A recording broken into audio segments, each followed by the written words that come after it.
नमस्कार, स्वागत है सभी आंगनबाड़ी सेविका सहायिका बहनों का हमारी आज की सच्ची खबरों में। तो बहनों, आज मैं आपको जानकारी देना चाहूँगी, वीडियो को लास्ट तक देखें और इसको शेयर अवश्य कर दें, क्योंकि देखिए ये आपको पता है ये आपका 6 अक्टूबर का यानी आज 6 तारीख है, तो 6 का ये है पोस्टाल भेजने के लिए अधिकारी करते हैं मजबूर। इसको भी बताएंगे, इससे पहले और भी आदेश हैं तो उनको भी बताएंगे।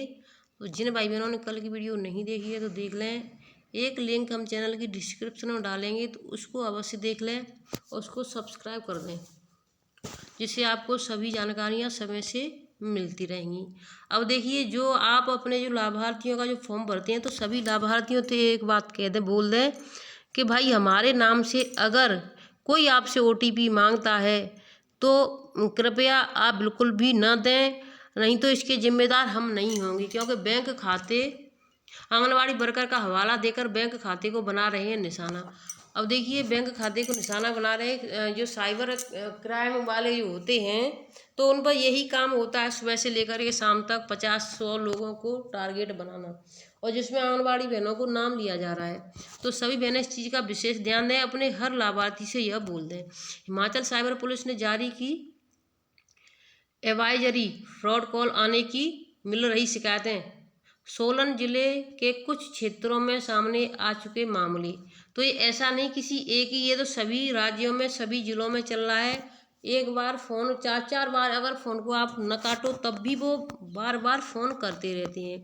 एक कल परसों की बात है, हमारे पास कम से कम 10 बार कॉल किया लेकिन हमने नहीं उठाया था, क्योंकि आप उस नंबर को थोड़ा देख लिया करें, ये नंबर कहाँ का है और कैसा है। तो देखिए, यदि आपको किसी आंगनबाड़ी वर्कर का फ़ोन आए तो उस पर तत्काल विश्वास कर अपनी व्यक्तिगत व बैंक अकाउंट से जुड़ी जानकारियां साझा न करें। सबसे पहले महिला बोलती हैं तो आंगनबाड़ी की हो सकता है उनको कि वो आंगनबाड़ी की आवाज़ भी निकाल लेती हों, क्योंकि कुछ अब ऐसे चल रहे हैं कि वो आवाज़ भी उसी तरीके से निकाल लेते हैं। तो हर किसी से कह देना है कि तुरंत आप ऐसे किसी की बातों में ना आएँ। और सबसे मेन चीज़ है, बैंक का खाता चाहे वो आंगनबाड़ी हो या फिर उसके घर से कोई बोल रहा हो कि मैं आंगनबाड़ी का हस्बैंड बोल रहा हूँ या फिर कोई अधिकारी बोल रहा हो, आपको बैंक का अकाउंट नंबर किसी को फ़ोन पर नहीं बताना है।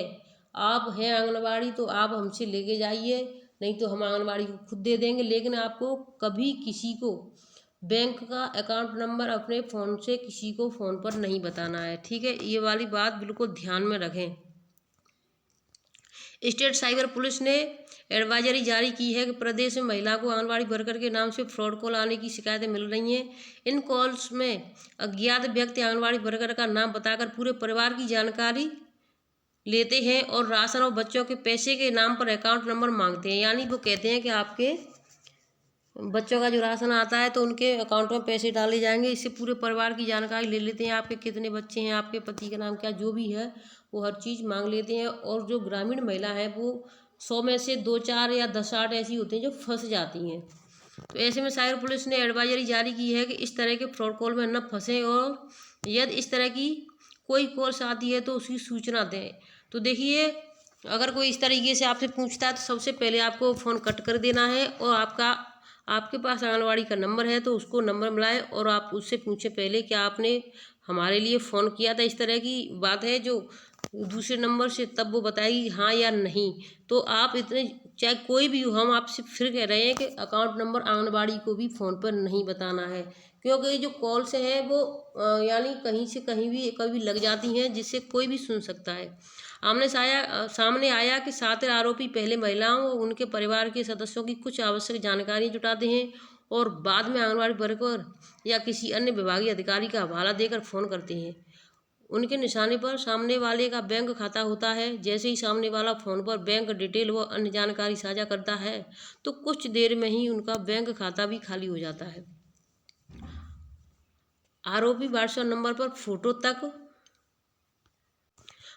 तक आंगनबाड़ी केंद्र की लगा रखते हैं, यानी आंगनबाड़ी का फ़ोटो लगा लेते हैं, क्योंकि आजकल सोशल मीडिया का दौर है तो कहीं भी किसी का भी फ़ोटो मिल सकता है, ताकि आसानी से सामने वाले को विश्वास में लिया जा सके। गौर हो कि प्रधानमंत्री मातृ वंदना योजना के तहत गर्भवती महिला को कुछ राशि सरकार द्वारा दी जाती है, जो सीधे ही उनके खाते में आती है। हालांकि आंगनबाड़ी कार्यकर्ता स्वयं घर में जाकर पूरी रिपोर्ट तैयार करती है, लेकिन इन दिनों कॉल के माध्यम से कुछ लोग इस तरह के फ्रॉड कर रहे हैं। इससे पहले प्रदेश में पीएम कुसुम योजना, प्रधानमंत्री किसान योजना के साथ ही कई अन्य केंद्रीय राज्यों के नाम पर भी ठगी किए जाने के प्रयास हो चुके हैं। तो यानी देखिए, किसान सम्मान निधि है उसके लिए भी हो चुका है, यानी मातृत्व वंदना में हो रहा है, और आपकी एक और जो योजना चली थी कुसुम योजना, उसमें भी ठगी की शिकायतें आ रही हैं। तो बहनों, आप अपने क्षेत्र में सभी लाभार्थियों को ये जानकारी दें। सजग रहने की आवश्यकता है। DIG cyber crime Mohit Chawla ने कहा कि प्रदेश में महिलाओं को आंगनबाड़ी वर्कर के नाम से फ्रॉड कॉल आने की शिकायतें मिल रही हैं। ऐसे में सभी को सजग रहने की आवश्यकता है और अज्ञात नंबर से आने वाली फ्रॉड कॉल से बचना चाहिए। उन्होंने कहा कि सावधानी से ही साइबर क्राइम से बचा जा सकता है। किसी भी अज्ञात व्यक्ति को अपना बैंक अकाउंट नंबर या व्यक्तिगत जानकारी न दें। आंगनबाड़ी वर्कर कभी भी अकाउंट नंबर मांगने के लिए फ़ोन नहीं करते हैं। यदि आपको ऐसा कॉल आती है तो तुरंत पुलिस या स्थानीय अधिकारियों को सूचित करें। अपने अकाउंट की सुरक्षा के लिए ओटीपी साझा न करें।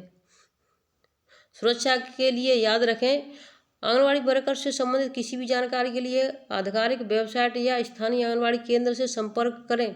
संदिग्ध कॉल आने पर नज़दीकी पुलिस थाना या साइबर अपराध थाना शिमला में अपनी शिकायत ऑनलाइन मेल द्वारा टोल फ्री नंबर। तो देखिए, ये यानी साइबर क्राइम का ऐसा नहीं है कि शिमला, ये सभी राज्यों के लिए टोल फ्री नंबर है साइबर क्राइम में 1930 वाला।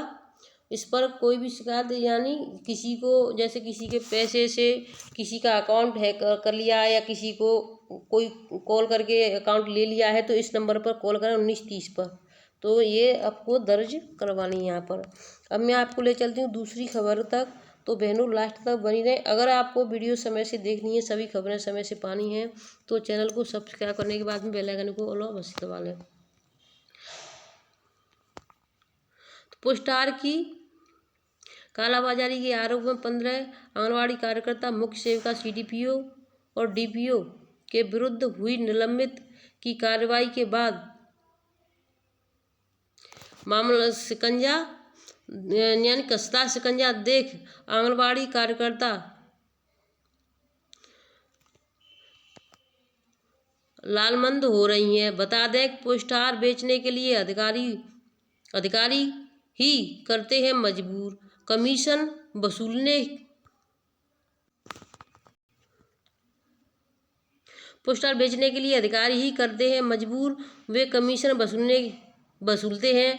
कार्यकर्ताओं ने पोस्टर वितरण के बहिष्कार का ऐलान करते हुए जांच के नाम पर शोषण न करने की मांग की है। यानी जो पोस्टर मिलता है उसका आंगनबाड़ी बहिष्कार करती है, नहीं चाहिए।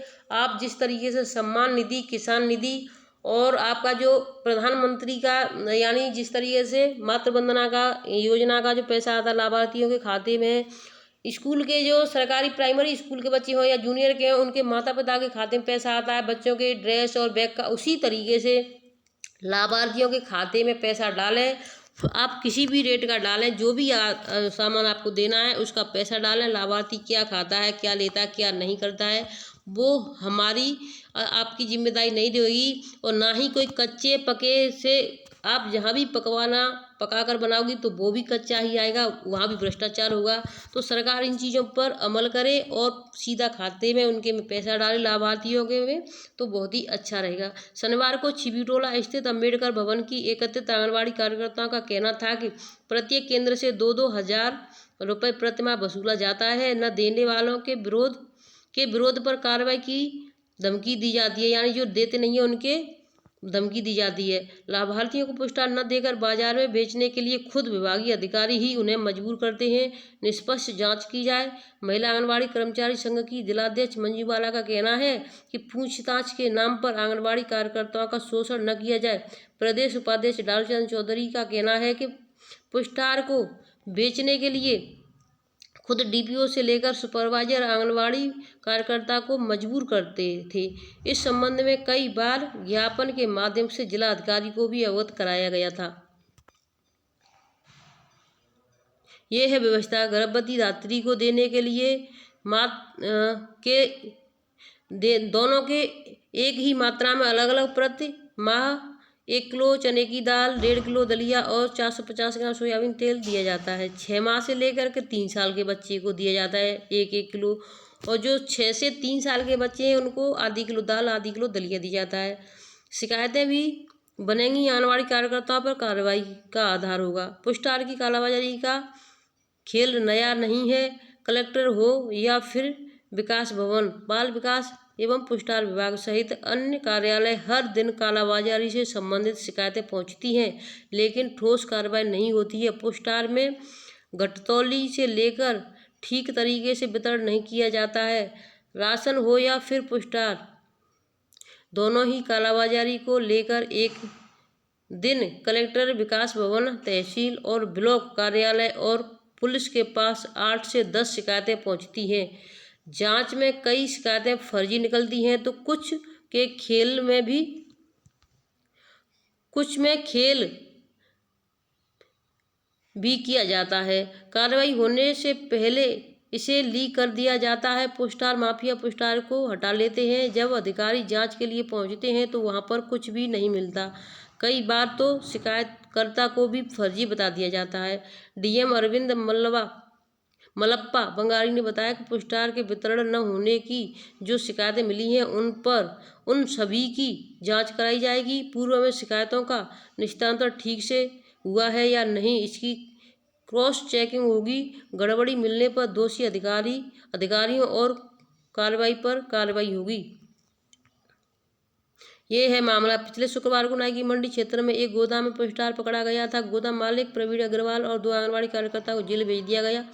डीएम अरविंद मलप्पा बंगाई ने 15 आंगनबाड़ी कार्यकर्ता निलंबित कर दी हैं। मुख्यमंत्री की सख्ती को देख शासन ने सीडीपीओ और डीपीओ को निलंबित कर दिया। पूरे मामले की जांच के लिए उच्च स्तरीय जांच समिति बनाई गई है। अब देखिए, इसमें बहुत ही ज़्यादा यानी आंगनबाड़ियों को सभी तरीके से घेरा जा रहा है। तो मैं सभी बहनों से कहना चाहूँगी, कुछ यानी जिलों की बहनों की मैंने वो देखी थी, उनका क्या कहना है कि वहाँ के ज़िले के अध्यक्ष लालचंद्र है, प्रदेश अध्यक्ष, वो बहुत ज़्यादा होशियार है, बहुत ज़्यादा वो खुद भी अपने ज़िले का मामला समेट लेंगे। हमें किसी के ज़िले में जाने की ज़रूरत नहीं है। बहनों, कोई मत जाना, हम भी फंस जाएंगे। तो देखिए, आज या कल देखिए हर ज़िले से ये काम हो रहा है। हर ज़िले में ये आवाज़ उठनी चाहिए। जब तक आवाज़ नहीं उठेगी तब तक आपको कुछ नहीं होगा। और सभी ज़िले की जो आगरा ज़िला में इस समय जो हो रहा है, वहाँ पर सभी ज़िलों की आंगनबाड़ी यानी पूरे ज़िले की आंगनबाड़ियों को पहुँचना चाहिए सोमवार को, यानी कलेक्टर पर, जहाँ पर ज्ञापन दिया जाएगा, चाहे वो ग्रामीण एरिया से हो या फिर शहरी एरिया से हो। तो सभी बहनों को सभी ब्लॉकों से, यानी 15 से 16 ब्लॉक जितने भी हैं, सभी आंगनबाड़ी वर्करों को वहाँ पहुँचना चाहिए और अपनी सच्चाई सामने रखनी चाहिए। जो भी सच्चाई हो, चाहे वो किसी के खिलाफ हो, चाहे वो जो भी हो, तो वहाँ पर अपनी सच्चाई रखो और पुष्टाहार का बहिष्कार करो। नहीं चाहिए पुष्टाहार, लाभार्थी के खाते में भेजो पैसा। मेन चीज़ यही है और इसी को रखना चाहिए। एक और मैं जानकारी देना चाहूँगी सभी बहनों को, डीएम साहब अधिकारी हजम कर गए पुष्टाहार। और देखिए, बच्चों और गर्भवती दात्री को मिलने वाले पुष्टाहार के लिए लूट मची है। बिना पुष्टाहार मिले मोबाइल में वितरण का मैसेज आ जाता है। अधिकारियों और कर्मचारी पुष्टाहार हजम कर जाते हैं। शिकायतों के बाद भी ठोस कार्रवाई नहीं होती है। पहली बार दोषी अधिकारियों पर कार्रवाई हुई है। शनिवार को तहसील सदर में आयोजित संपूर्ण समाधान दिवस में कुछ इन्हीं शब्दों के साथ गीता, सोनिया, बेबी सहित अन्य महिलाओं ने अपनी परेशानी को बयां किया। डीएम ने कार्रवाई का आश्वासन दिया। दिवस में 183 से 14 शिकायतों का 183 शिकायतें आई थी, उसमें से 14 शिकायतों का निस्तारण किया। मौके पर सबसे अधिक राजस्व और पुलिस जिला कार्यक्रम अधिकारी की शिकायतें पहुंची, यानी पुलिस अधिकारियों की शिकायतें ज़्यादा पहुंची थी। कहीं भूमिहीन तो कभी किसी की, यानी तो यहाँ पर यानी डीएम के यहाँ शिकायतें पहुँचती रहती हैं, चाहे वो किसी की ज़मीन हड़पनी हो या फिर जो भी हो, तो वहाँ पर उन्हीं को ये सभी शिकायतों का निस्तारण करना होता है। तो वीडियो को मैं यहीं पर रखती हूँ, फिर मिलूँगी आपसे नई अपडेट के साथ। तब तक के लिए खुश रहें, स्वस्थ रहें, सुरक्षित रहें और सभी बहनें ज़्यादा से ज़्यादा संख्या में कल पहुँचें। जिनका अगर कोई काम अपडेट है पीछे पड़ा है तो वो अपना सभी मेंटेन कर लें। अधिकारी केंद्रों पर आ रहे हैं, प्रत्येक केंद्र पर सभी अपना सचक रहें। धन्यवाद।